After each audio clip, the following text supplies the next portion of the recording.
Many investors claim that to learn about investing, it's enough to read Buffett's letters to shareholders. If you can understand them, you don't need other books. If not, other books won't help. In the business world, Buffett's letters to shareholders hold a unique status, often hailed as the Bible of investing. In his 1968 shareholder letter, Buffett announced a record year for the Buffett Partnership, Limited, BPL, an annual return reaching plus 58.8%, far surpassing the Dow Jones Industrial Average's plus 7.7%. Since 1957, BPL's cumulative return was approximately 2,610%, with an annualized return of 31.6%, while the Dow's annualized return for the same period was only 9.1%. Despite this stellar performance, Buffett immediately warned that such results were unsustainable in the future. He sharply criticized the speculative frenzy of the 1968 stock market, pointing out that the market was flooded with story stocks and low-quality new issues, causing traditional undervalued value investing opportunities to nearly vanish. This forced him to rely more on control investments, such as acquiring controlling stakes in companies. But these opportunities were limited and carried high uncertainty. Buffett candidly stated that the partnership's scale, exceeding $100 million, had become a disadvantage, limiting investment flexibility and high return potential. More importantly, he expressed for the first time deep concerns about potentially not being able to consistently outperform the Dow in the future and hinted that the partnership's operating model might need to change significantly. This letter not only showcased astonishing quantitative achievements, but also embodied Buffett's clear-headedness amidst market mania, his risk awareness, and his utmost candor with his partners, foreshadowing a major turning point in his investment career, the impending dissolution of the partnership. It revealed the wisdom of preparing for an unpredictable future, even at a moment of peak success. The following is the full text of the 1968 partnership letter from Warren Buffett. Our performance in 1968. Everyone makes mistakes.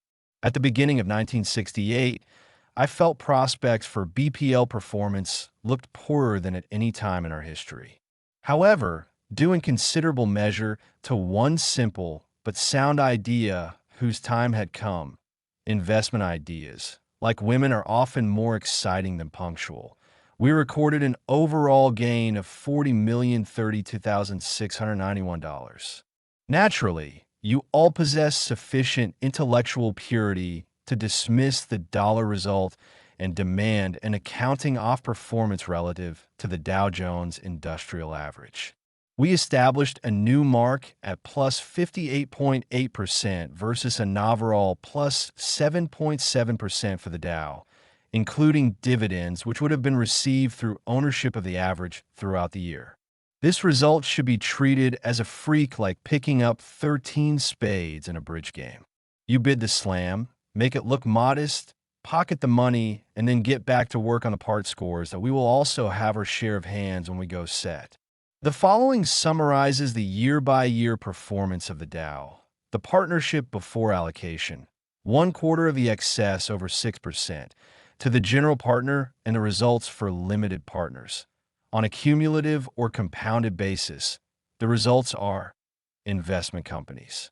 On the following page is the usual tabulation showing the results of what were the two largest mutual funds. They stood at the top in size from 1957 through 1966. They're still number 2 and 3 that follow a policy off being typically 95 to 100% invested in common stocks, and the two largest diversified closed-end investment companies.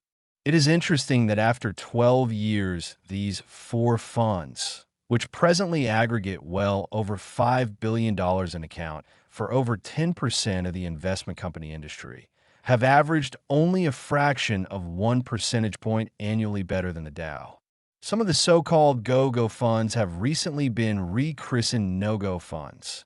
For example, Gerald Sias Manhattan Fund, perhaps the world's best-known aggressive investment vehicle, came in at minus 6.9% for 1968. Many smaller investment entities continued to substantially outperform the general market in 1968, but nothing like the quantities of 1966 and 1967. The investment management business, which I used to severely chastise in this section for excessive lethargy, has now swung in many quarters to acute hypertension.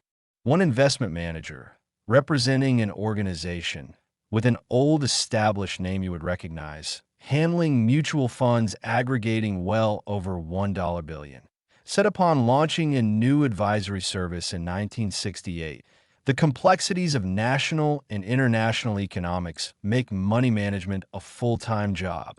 A good money manager cannot maintain a study of securities on a week-by-week or even a day-by-day basis. Securities must be studied in a minute-by-minute program. Wow, this sort of stuff makes me feel guilty when I go out for a Pepsi. When practiced by large and increasing numbers of highly motivated people with huge amounts of money on a limited quantity of suitable securities, the result becomes highly unpredictable. In some ways, it is fascinating to watch, and in other ways, it's eye-appalling. Analysis of 1968 results. All four main categories of our investment operation worked out well in 1968. Our total overall gain of $40,032,691 was divided as follows. A few caveats, as mentioned in my letter 2 years ago, are again in order. Non-doctoral candidates may proceed to next section. 1. An explanation of the various categories listed above was made in the January 18, 1965 letter. If your memory needs refreshing and your favorite newsstand does not have the pocketbook edition, we'll be glad to give you a copy. 2. The classifications are not ironclad. Nothing is changed retroactively, but the initial decision as to category is sometimes arbitrary. Sometimes later classification proves difficult, e.g. a workout that falls through, but that I continue to hold for reasons unrelated or only partially related to the original decision, like stubbornness.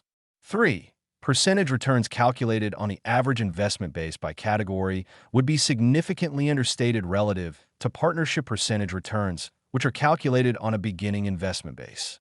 In the foregoing figures, a security purchased by us at 100 on January 1st, which appreciated at an even rate to 200 on December 31st, would have an average investment of 150, producing a 66 and 2/3% result contrasted to a 100% result by the customary approach. In other words, the foregoing figures use a monthly average of market values in calculating the average investment. 4. All results are based on a 100% ownership, non-leverage basis. Interest and other general expenses are deducted from total performance and not segregated by category. Expenses directly related to specific investment operations, such as dividends paid on short stock, are deducted by category. When securities are borrowed directly and sold short, the net investment, longs minus shorts, is shown for the applicable category's average investment. 5. The foregoing table has only limited use. The results applicable to each category are dominated by one or two investments. They do not represent a collection of great quantities of stable data, mortality rates off all American males, or something of the sort, for which conclusions can be drawn and projections made. Instead, they represent infrequent, non-homogeneous phenomena leading to very tentative suggestions regarding various courses of action, and are so used by us. 6. Finally, these calculations are not made with the same loving care we apply to counting the money and are subject to possible clerical or mathematical error since they are not entirely SE1F checking. Controls. Overall, the controlled companies turned in a decent performance during 1968. Diversified Retailing Company, 80% owned, and Berkshire Hathaway Incorporated, 70% owned, had combined after-tax earnings of over $5 million. Particularly outstanding performances were turned in by Associated Cotton Shops, a subsidiary of DRC run by Ben Rossner, and National Indemnity Company, a subsidiary of BH run by Jack Ringwald. Both of these companies earned about 20% on capital employed in their businesses. Among Fortune's 500, the largest manufacturing entities in the country, starting with General Motors. Only 37 companies achieved this figure in 1967, and our boys outshone such mildly better known, but not better appreciated, companies as IBM, General Electric, General Motors, Procter & Gamble, DuPont, Control Data, Hewlett-Packard, etc. I still sometimes get comments from partners like, say, Berkshire is up 4 points. That's great. Or what's happening to us? Berkshire was down 3 last week. Market price is irrelevant to us in the valuation of our controlling interests. We valued BH at 25 at year-end 1967 when the market was about 20 and 31 at year-end 1968 when the market was about 37. We would have done the same thing if the markets had been 15 and 50 respectively. Price is what you pay. Value is what you get. We will prosper or suffer in controlled investments in relation to the operating performances of our businesses. We will not attempt to profit by playing various games in the securities markets. Generals, private owner. Over the years, this has been our best category, measured by average return, and has also maintained by far the biggest percentage of profitable transactions. This approach was the way I was taught the business, and it formerly accounted for a large proportion of all our investment ideas. Our total individual profits in this category during a 12-year BPL history are probably 50 times or more our total losses. The cash register really rang a known, simple industry idea, implemented in several ways.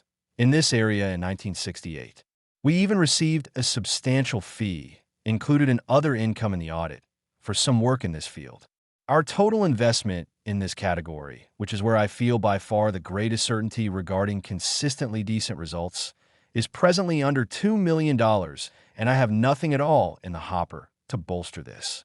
What came through like the Johnstown flood in 1968 looks more like a leaky faucet in Altoona for 1969. Generals, relatively undervalued. This category produced about 2/3 of the overall gain in 1966 and 1967 combined. I mentioned last year that the great 2-year performance here had largely come from one idea. I also said, we have nothing in this group remotely approaching the size or potential which formerly existed in this investment.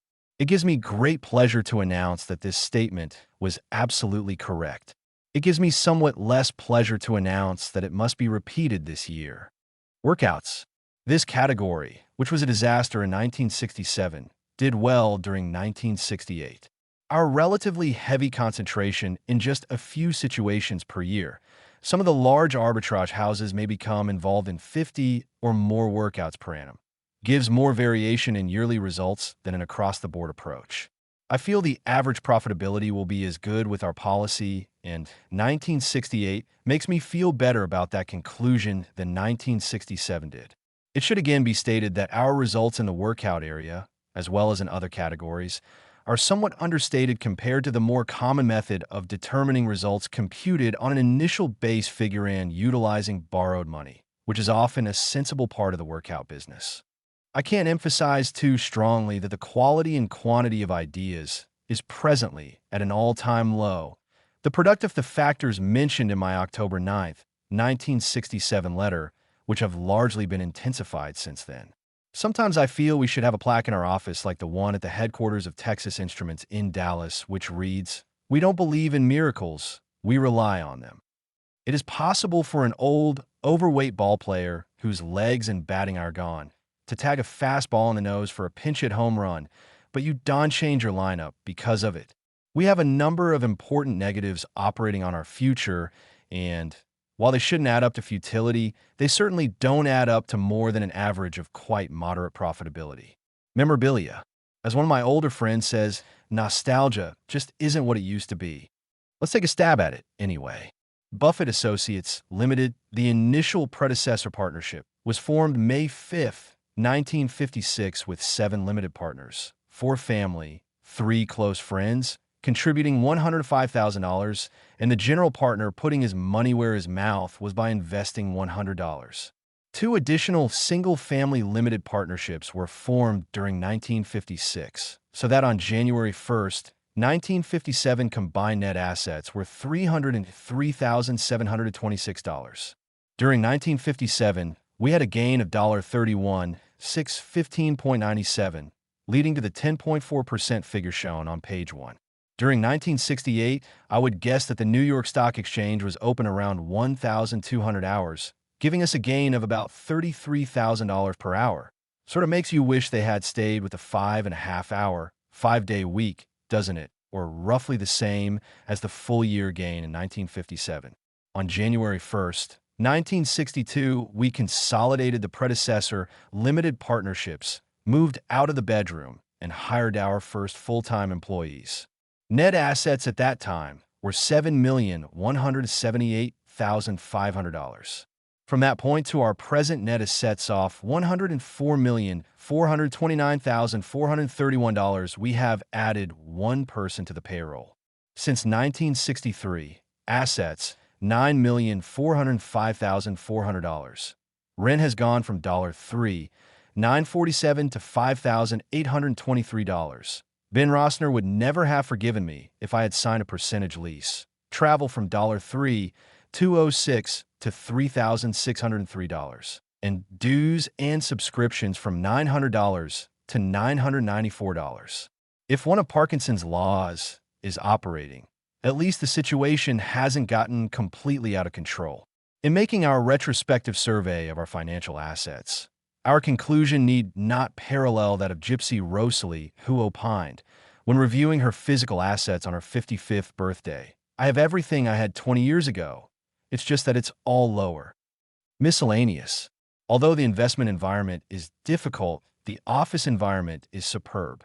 With Donna, Gladys, Bill, and John, we have an organization that functions speedily, efficiently, and pleasantly. They're the best. The office group, along with spouses, one apiece. I still haven't figured out how I should handle that plural. And children have over $27 million invested in BPL on January 1st, 1969. Assorted sizes and shapes of aunts, uncles, parents, in-laws, brothers, sisters, and cousins make the BPL membership list read like our crowd, which, so far as I am concerned, is exactly what it is. Within a few days, you will receive 1. A tax letter giving you all BPL information needed for your 1968 federal income tax return. This letter is the only item that counts for tax purposes. 2. An audit from Pete Marwick, Mitchell & Company. They have again done an excellent job for 1968, setting forth the operations and financial position of BPL, as well as your own capital account. 3. A letter signed by me setting forth the status of your BPL interest on January 1st, 1969. This is identical with the figures developed in the audit. Let me know if anything in this letter or that occurs during the year needs clarifying. My next letter will be about July 10th, summarizing the first half of this year. Cordially, Warren Buffett, January 22nd, 1969.